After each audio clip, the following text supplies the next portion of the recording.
We are Group 3 and my name is Nissan Carl Faith A. Matis. I'm going to report the principles of effective communication. Since communication is a two-way process, it is important that you know the principles to be observed to make it effective. For both oral and written communication, you should be able to apply the following principles. First is know your purpose in communicating. Are you communicating basically to inform, to entertain, or to persuade? Well, you maybe have more than one purpose. There is still one dominant objective or the reason why are you communicate. So the meaning of the first is you should know your purpose to communicate. And the second is know your audience. In both speaking and writing, you should know your audience as well. Dictate the speaking or writing style you are going to employ. Consider the age, educational background, professions, culture, and other silent future in your listener or readers. So, ang pasabot sa 2 is dapat kabalo ka kinsay audience nimo. And third is know your topic. You communicate essentially because you want to share something. In speaking situations, speakers are invited because they have something to share. This also applies to writing. You write because you wish that other people learn something from you. You may then utilize several or multiple communication techniques to easily catch the attention of the audience.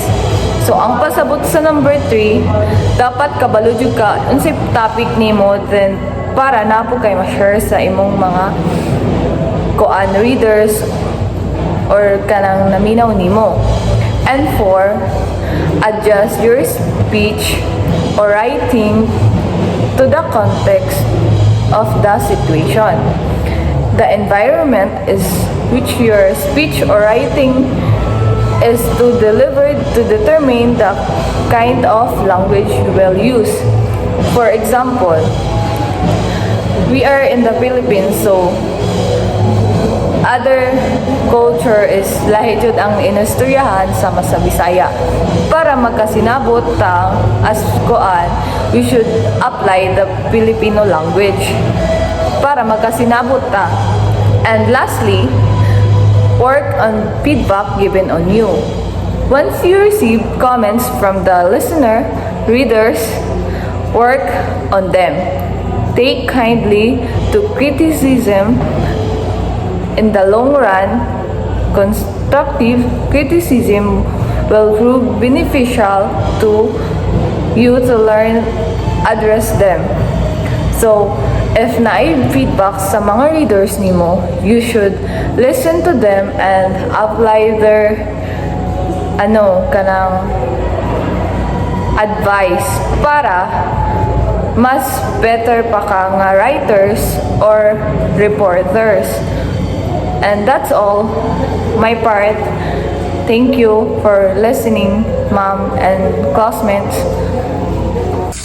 My name is Justin Rizzi Villarba and my topic is about principle of effective oral communication. Effective oral communication is guided by several key principles that ensure the message is clear and well understood. Clarity and conciseness help the speaker express ideas simply and directly, avoiding confusion or unnecessary details. The message should also have completeness, providing all the needed information for full understanding. A good communicator practices consideration and courtesy, showing respect and sensitivity to the listener's background, feelings, and perspective. Correctness is grammar, pronunciation, and facts builds credibility, while confidence enhance the delivery and make the message more persuasive. Communication becomes more effective when there is feedback, allowing for active listening and mutual understanding. Lastly, appropriateness ensures that the language, tone, and gestures fit the situation and audience. By following these principles, one can communicate effectively and build stronger connection with others.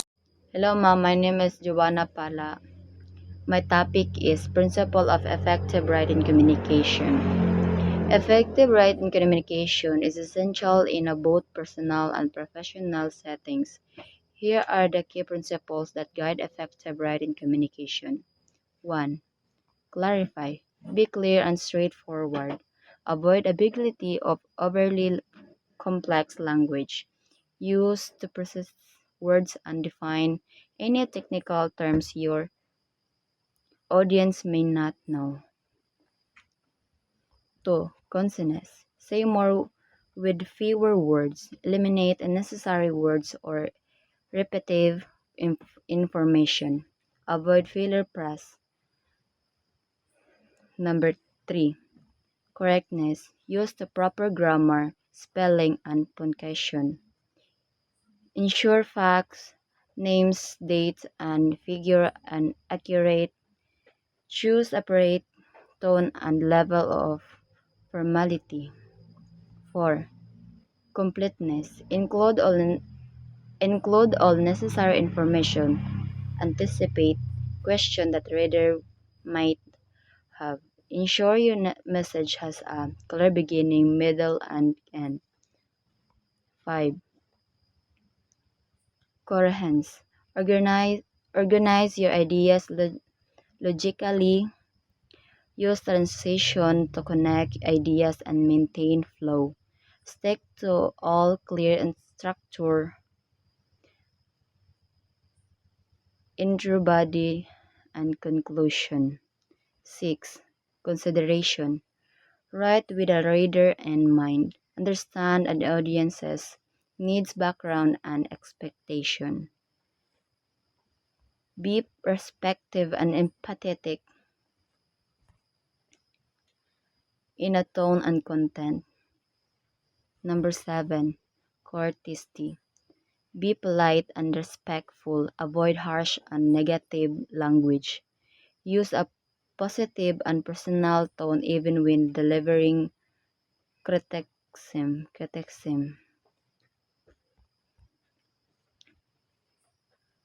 And the last is consistency. Maintain a unfortunately in style, tone, and informating. Stick to the same tense, voice, and the point of view throughout. Follow formatting guidelines if you personal settings. That's all, ma'am. Ethics of communication. Ethics of communication means using honesty, respect, and responsibility when sharing information. It guides people to speak and write truthfully and respectfully towards others. Being ethical in communication helps prevent misunderstanding and builds trust. An honest communicator avoids lies and fake information. A respectful communicator listens and values others' opinions. Responsibility means thinking before speaking, understanding the effect of our words. In summary, communication ethics teaches us to express ourselves truthfully and kindly. It helps create good relationships and promotes understanding in our community. So, ang ethics of communication di ay kay about sa maayong batasan sa pagistorya ug pagpakiuban sa uban. Kinahanglan magtinuod ta, magrespetar ug magunawna sa atong mga pulong aron dili kita makasakit sa uban ug masabtan atong istorya ug nga sakto. The 10 bases of ethical communications are fundamental principles that guide our interactions with others. By following these guidelines, we can build trust, credibility, and strong relationships. So, the 10 bases of ethical communications are honesty,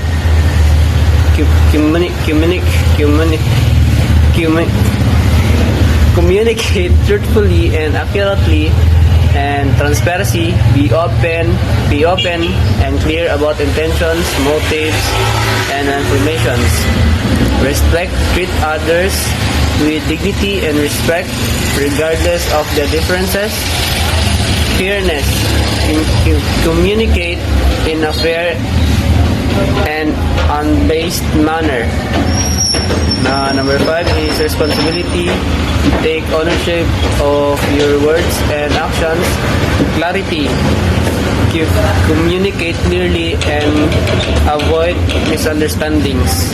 7. Accuracy. Ensures information is accurate and reliable.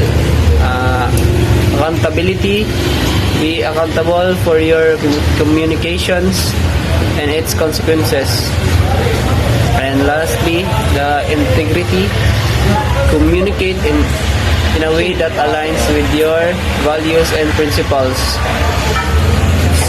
These principles are essential and effective in ethical communications. By incorporating them into our daily interactions, we can foster stronger relationships, build trust, and achieve goals.